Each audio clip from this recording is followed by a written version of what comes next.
Welcome to the McElhaney Report. I'm Bill McElhaney.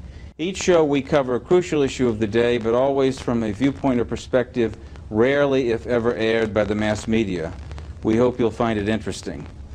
This is perhaps the most important interview we've ever conducted. Since 1989, we've been told constantly by the mass media and the government about the so-called death of communism and the collapse of the Soviet Union and its Eastern European satellite nations. We are told that the new Russian rulers are democratic and opening up to political and economic freedom. The Bush and Clinton administrations have proposed even greater aid from U.S. taxpayers to the rulers of what is called the new Russia and the new Eastern European states. They tell us that we must aid and be partners with these rulers and join with them in a new world order. Our guest today can refute this conventional wisdom. He is one of two outstanding experts in the free world on this subject. The other expert, Anatoly Golitsyn, the source of this information, has been living in the United States in hiding under an assumed identity since 1960 to protect himself from murder by the Soviet KGB. Our guest today is editor of the London-based periodical Soviet Analyst and editor of Golitsyn's second book, just published in the spring of 1995, The Perestroika Deception. I want to welcome Christopher Story to the McElhaney Report. Delighted to be here. Very happy to have you, sir. For our listeners who are unfamiliar with this subject, we must start at the beginning. Anatoly Golitsyn, this is one of maybe one or two existing public photographs of him, probably taken 30 years ago. Who is Anatoly Golitsyn, and what did he reveal when he defected from the Soviet KGB in 1960? Golitsyn is the most important defector ever to have reached the West. He came out actually in 1961. He fled to Finland in 1961 with his family, and he revealed the existence of a long-range strategy of deception based on Leninist principles. And his importance is that all defectors who've come since him appear to have been engaged in an attempt to refute what he says. So we look to Golitsyn as the source of proper insights into what the communists are really up to. And he predicted, did he not, that the KGB would send false defectors deliberately to discredit him? That's correct, and this happened almost immediately afterwards. Within 6 months, several defectors, both from the KGB and from the military intelligence. In addition to identifying Soviet moles in European and in the European intelligence system, British intelligence system, French, he provided this whole new understanding of Soviet disinformation strategy. There was one man in the CIA who listened to him seriously. That was James Angleton. Tell us about Angleton. James Jesus Angleton was a very remarkable counterintelligence expert, and he debriefed Golitsyn, and he became absolutely convinced that Golitsyn was telling the truth. This is clear from internal evidence, but Angleton became aware through Golitsyn of the significance of what the Soviets were really up to. Basically, what Golitsyn taught and revealed was that all Soviet governments are Leninist governments. They're driven by the deception strategy perfected by Lenin, which is aimed at achieving a long-range strategy, namely control of the whole world.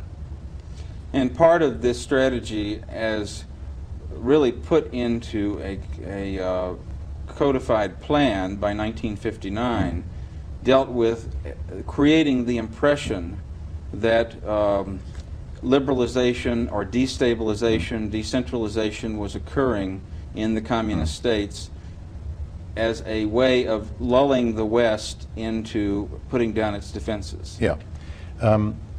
What happened was that, according to Golitsyn, is that after the death of Stalin, the communists realized, in general, that the method of control that they'd been adopting, namely brutal repression, was an inefficient method of achieving control over populations, and that it was more efficient to seek to achieve control through infiltration and deception, and through the control of the minds of the target.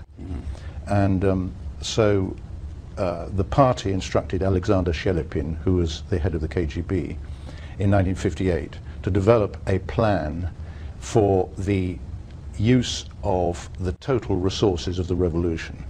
And the KGB and the GRU, military intelligence, were instructed to become the instruments of the mobilization of the resources of the revolution. So between 1959 and 1961, Shelepin developed, perfected, and agreed with the party the full outline of this deception plan. And the deception plan is basically a means of projecting communism into the whole of the rest of the world. And they do it through deception, and we can examine how this is done as we go on. Well, one of the features of the plan, obviously, was to give the impression that the international communist movement was breaking up, that there were splits, divisions, dissent, that there was a rift between Yugoslavia and the Soviet Union, there was a rift between Red China and the Soviet Union. All of these things were examples of this disinformation strategy. And one of the principal goals of it would be that the West would feel more secure and put down its guard. Yes.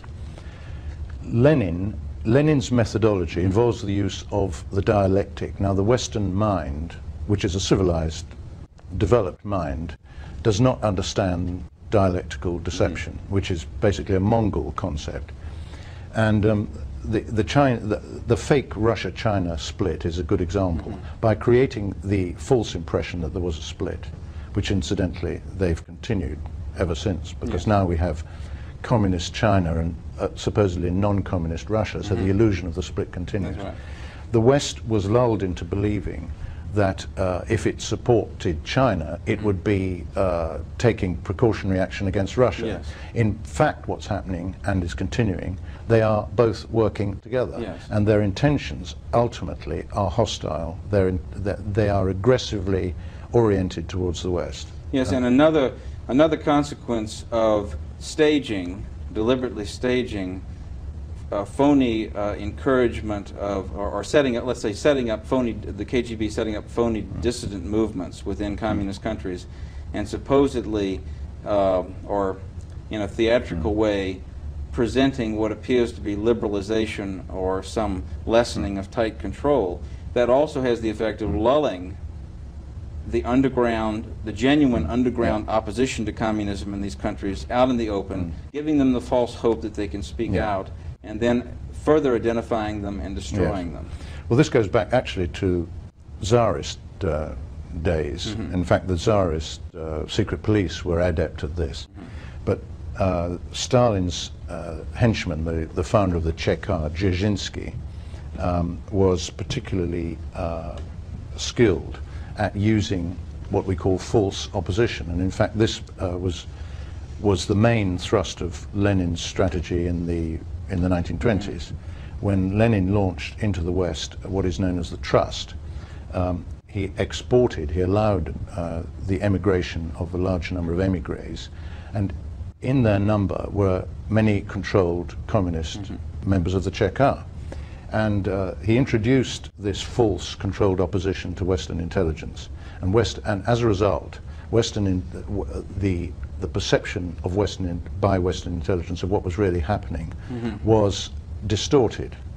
Now, this principle has been applied since 1961, and it came to its fruition under Gorbachev. Gorbachev's Perestroika, which means restructuring, is in fact the restructuring not of Soviet society, although that was done for, there was a certain amount of reform and restructuring to give it credibility. Superficial. Superficial. It is essentially the restructuring of the Western mind, the control of the Western mind. That is what it means. Stalin used the word perestroika, and it meant, in Stalin's vocabulary, it meant the reshoeing of a horse. So the West misunderstood perestroika, the meaning of perestroika, thinking that it meant reform of the communist movement. And this is in because, fact, it's a deception. Yes, and this is because everything that we've witnessed since 1989 has been part of this grand disinformation strategy, which Golitsyn revealed in his 1984 book, New Lies for Old, had been prepared by 1959.